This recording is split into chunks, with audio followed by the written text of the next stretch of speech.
رمضان سے جو قضیہ شروع ہوا ایک مرتبہ دوبارہ وہ قضیہ بھڑک اٹھا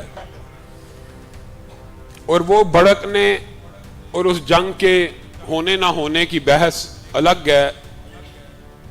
ایک جملہ جو پہلے بھی کہا تھا، جنگ دنیا میں جہاں مرضی ہو سب سے پہلا ان دو فریقین کے علاوہ متاثرہ فریق پاکستان ہوتا ہے۔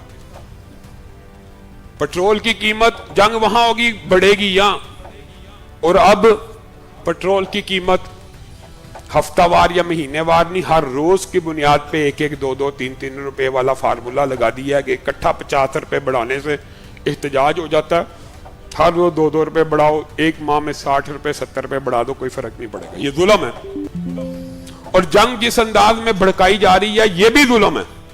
بات پھر وہی ہے،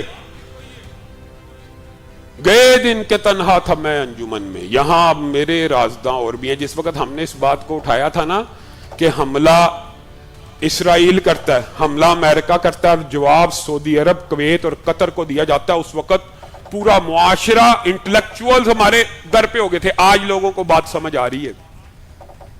حملہ امریکہ اسرائیل کر رہا ہے، جواب میں اسرائیل کو یا بحری بیڑے ابراہیم لنکن کو یا امریکہ یا اسرائیل کے اوپر براہ راست جواب دینے کی بجائے جواب کویت کے اوپر دیا جاتا ہے، قطر کے اوپر دیا جاتا ہے، سعودی عرب کے اوپر دیا جاتا ہے۔ اب لوگ آنکھیں کھول کے ہماری اس بات کو سمجھ رہے ہیں کہ یار یہ کیا ہو رہا ہے، اور یہی ہو رہا ہے۔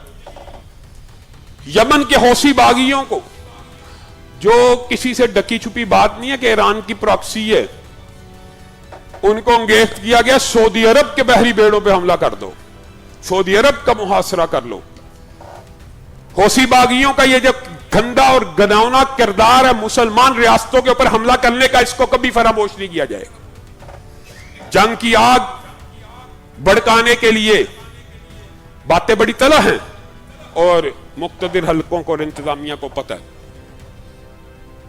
کہ ایران کی جو پراکسیز ہے وہ دنیا میں کیا کر رہی ہیں۔ ان سے ڈکی چھپی نہیں ہے، فاطمیون، زینبیون، حوثی باغی، یہ توسیع پسندانہ عزائم، یہ مسلمان مملکتوں کے اندر اپنی پراکسیز بنا کے علماء کا، عوام کا قتل اور فرقہ وریت کے بیج کو بویا کیوں جاتا ہے، یہ سب ان کو پتہ ہے۔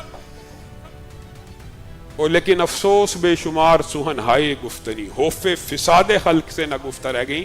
میں کچھ باتیں آپ احباب کو بتاتا بھی نہیں، اتنی خطرناک اور سنگین ہوتی، لیکن اللہ کا شکر ہے پاکستان کی وزارت خارجہ نے اعلان کیا ہے، شکر ہے، اور ہم ہمیشہ سے پاکستان کی خارجہ پالیسی کی حالت جنگ میں تائید کرنے والے ہیں۔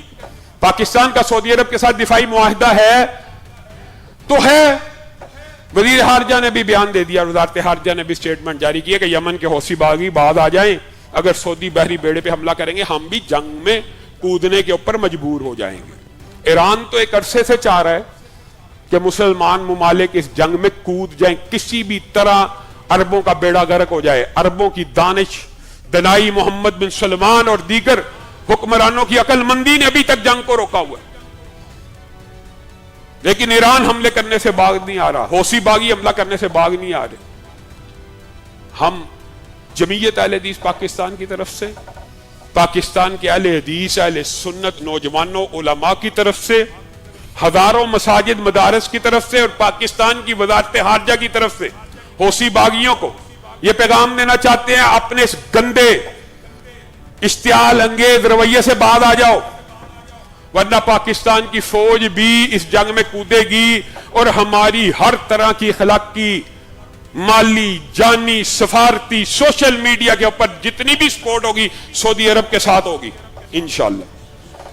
ہم سعودی عرب کو اس بات کا یقین دلاتے ہیں کہ ہم کلی طور کے اوپر آپ کے ساتھ اس مسئلے کے اوپر کھڑے۔